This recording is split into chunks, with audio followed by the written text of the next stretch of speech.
അസ്സലാമു അലൈക്കും വറഹ്മത്തുള്ളാഹി വബറകാതുഹു. സ്നേഹം നിറഞ്ഞ മുഅ്മിനീങ്ങളെ മുഅ്മിനാത്തുകളെ, നാം എല്ലാവരും ഇപ്പോൾ ഉള്ളത് ദുൽഹജ്ജ് മാസത്തിൻ്റെ വളരെയധികം പ്രാധാന്യമർഹിക്കുന്ന പോരിശയാക്കപ്പെട്ട ദിവസങ്ങളിലാണ്. ഈ 10 ദിവസങ്ങളിലൂടെ കടന്നു പോകുന്ന നമ്മളെല്ലാവരും വളരെയധികം ഭാഗ്യം ചെയ്തവരാണ്. ഓരോ വർഷവും ഈ 10 ദിവസങ്ങളെ ഒരുപാട് ബഹുമാനിക്കേണ്ടതും ഒരുപാട് ഇബാദത്തുകൾ ചെയ്ത് നിറക്കേണ്ടതുമായ 10 ദിവസങ്ങളാണ്. റമദാൻ കഴിഞ്ഞാൽ എല്ലാ കാര്യങ്ങൾക്കും സദഖകൾക്കും അതുപോലെ നോമ്പ് അനുഷ്ഠിക്കാനും എല്ലാത്തിനും ഏറ്റവും അധികം പ്രതിഫലം ലഭിക്കുന്ന ഒരു 10 ദിവസങ്ങളാണ് ഈ നമ്മുടെ മുന്നിലൂടെ കടന്നുപോയിക്കൊണ്ടിരിക്കുന്നത്.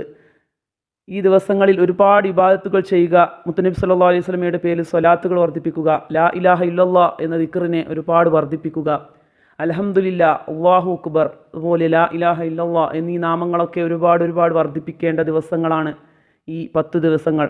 ഈ ദിനങ്ങളെ ബഹുമാനിക്കുന്നതിന് അല്ലാഹു തആല നൽകുന്ന 10 ബഹുമതികളെക്കുറിച്ചാണ് ഞാൻ ഇന്ന് നിങ്ങൾക്ക് മുമ്പിൽ പറയാൻ ഉദ്ദേശിക്കുന്നത്. ഷെയ്ഖ് അബ്ദുൽ ഖാദിർ ജീലാനി അടങ്ങുന്ന ഒരുപാട് മതപണ്ഡിതന്മാർ രേഖപ്പെടുത്തിയ 10 ബഹുമതികൾ നൽകുന്ന ഈ ഒരു 10 ദിവസങ്ങളെ അല്ലാഹു തആലക്ക് വേണ്ടി ഇബാദത്ത് ചെയ്തും മറ്റും നമ്മൾ ബഹുമാനിക്കുകയാണെങ്കിൽ ഈ ദിവസങ്ങളെ ഇബാദത്തുകളെ കൊണ്ട് നിറക്കുന്നവന് ലഭിക്കുന്ന 10 ബഹുമതികളാണ് ഇന്ന് നമ്മൾ ചർച്ച ചെയ്യുന്നത്.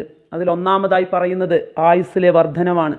പിന്നീട് സമ്പത്തിലും മറ്റ് നമ്മുടെ ജോലികളിലും എല്ലാമുള്ള ബർക്കത്ത് അല്ലാഹു തആല ഈ ദിവസങ്ങളെ ബഹുമാനിക്കുന്നവന് നൽകുന്നുണ്ട്.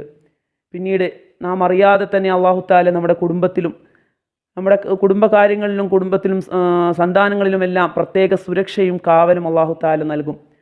പാപം ചെയ്യാത്ത ആളുകളില്ല, അവർക്കെല്ലാവർക്കും ചെറുതും വലുതുമായ പാപങ്ങൾ ചെയ്തവർക്ക് പാപമോചനം നൽകുന്നതാണ് എന്ന് പറയുന്നുണ്ട്. അതുപോലെ സൽക്കർമ്മങ്ങൾക്ക് ഇരട്ടി പ്രതിഫലം, അതല്ലെങ്കിൽ പ്രതിഫലങ്ങൾ വർദ്ധിക്കുന്ന ഒരു സമയമാണ് ഈ 10 ദിവസങ്ങളെ ഇബാദത്ത് ചെയ്യുന്നവന് ലഭിക്കുന്നത്. അതുപോലെ മരണവേദനയിൽ കുറവ് നൽകുമെന്ന് മതപണ്ഡിതന്മാർ, ഷെയ്ഖുൽ അബ്ദുൽ ഖാദിർ ജീലാനി അടങ്ങുന്ന പണ്ഡിതന്മാർ നൽകുന്ന വിവരണങ്ങളാണ് ഇതെല്ലാം. മരണവേദനയിലെ കുറവെല്ലാം ഈ ഒരു ദിവസങ്ങളിൽ ബഹുമാനിക്കുന്നവന് ലഭിക്കുന്ന വളരെയധികം വലിയ പ്രതിഫലമാണ്.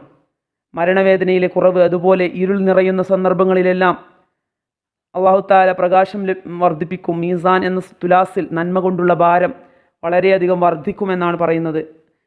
അവൻ്റെ പദവിയിൽ അല്ലാഹു ഉയർച്ച നൽകും. അതുപോലെ അവൻ്റെ വീഴ്ചകളിൽ നിന്നൊക്കെ അവന് മോചനം ലഭിക്കുമെന്ന് ഈ ഒരു ദിവസങ്ങളെ ബഹുമാനിക്കുന്നവന് ലഭിക്കുന്ന നേട്ടങ്ങളാണ്. എല്ലാവരും ഇബാദത്തുകളെ കൊണ്ടും ദിക്റുകളെ കൊണ്ടും സ്വലാത്തുകളെ കൊണ്ടും ഈ ദിവസങ്ങളെ പോരിശമാക്കേണ്ടതാണ്, ഇബാദത്തുകളെ കൊണ്ട് നിറയ്ക്കേണ്ടതാണ് എന്ന് മാത്രം ഓർമ്മപ്പെടുത്തുന്നു. അസ്സലാമു അലൈക്കും വറഹ്മത്തുള്ളാഹി വബറകാതുഹു.